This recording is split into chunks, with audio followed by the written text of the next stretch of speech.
En 2014, à Sète, ce que Patrick Isoard pensait être un rendez-vous amoureux avec une vieille connaissance se révèle être en réalité un piège mortel. Quand les enquêteurs retrouvent son corps dans une grotte, perforé par 2 balles, l'enquête révèle d'anciennes rancœurs que l'on pensait oublier.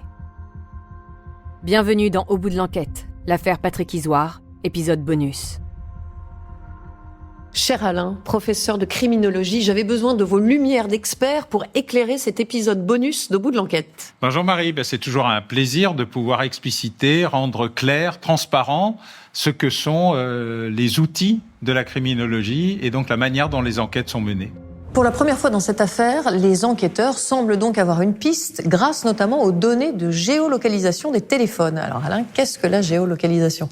La géolocalisation, c'est un procédé qui permet de déterminer le lieu d'émission d'un outil grâce à des dispositifs qui sont soit les antennes de réémission des téléphones portables, soit les satellites. C'est un procédé qui est né il y a presque plus de 60 ans, après le lancement du Spoutnik en 1957. Les Américains ont été tellement traumatisés par la découverte du lancement de cet objet dans l'espace qu'ils ont d'abord voulu savoir où il était, essentiellement pour le suivre et accessoirement pour le détruire, puis ont découvert que d'autres objets permettaient d'identifier ce qui se passait au sol. Du coup, l'US Navy va lancer un dispositif qui va d'abord s'appeler Transit et qui va devenir le système GPS. Celui-ci permet donc de localiser les suspects, les victimes et éventuellement des témoins éventuels qui auraient pu participer d'une manière ou d'une autre à une scène de crime. Un téléphone portable est-il géolocalisable à tout moment ? Théoriquement non, il faut qu'il soit allumé.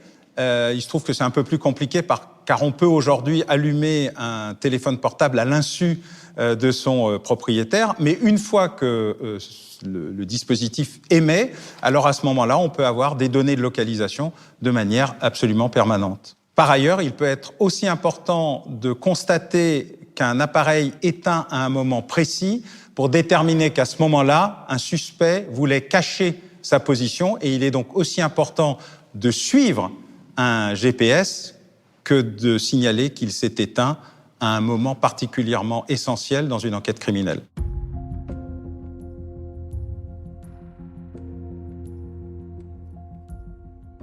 En faisant une analyse poussée du téléphone du suspect et alors même qu'il avait effacé l'historique de ses recherches, les techniciens de la police sont parvenus à reconstituer l'activité de Rémi Chesne sur son portable avant le meurtre de Patrick Isoard. Alain, est-ce qu'on laisse toujours une trace sur Internet ? On croit souvent à tort que les services Internet de recherche ou les réseaux sociaux sont gratuits. Il n'en est rien.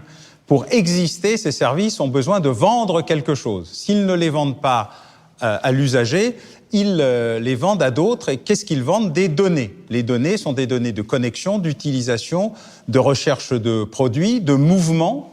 Et donc, toute recherche sur Internet est stockée et par ailleurs vendue. Pour les services payants, et afin d'assurer une facturation correspondant au forfait, les mêmes ont absolument besoin de savoir qui a connecté à quoi, combien de temps, dans quelles conditions et à partir d'où et vers où, ce qui rend de manière extrêmement lisible l'ensemble de l'activité sur Internet. Merci Alain de nous avoir aidé à mieux comprendre les dessous de cette affaire. Je vous donne rendez-vous bientôt pour un nouvel épisode bonus d'Au bout de l'enquête. Oui Marie, merci et à très bientôt. Vous venez d'écouter l'épisode bonus d'Au bout de l'enquête consacré à l'affaire Patrick Isoard. Si vous avez aimé ce podcast, vous pouvez vous abonner sur votre plateforme de podcast préférée et suivre Initial Studio sur les réseaux sociaux. Au bout de l'enquête est un podcast coproduit par Initial Studio, Enibas Productions et France Télévisions, adapté de l'émission audiovisuelle éponyme produite par Enibas Productions et France Télévisions. Vous pouvez retrouver l'émission Au bout de l'enquête sur France 2 ou en replay sur France TV. Production exécutive du podcast, Initial Studio. Production éditoriale, Sarah Koskiewicz et Astrid Verdun, assistées de Marie Agassan et Cypriane Ligère.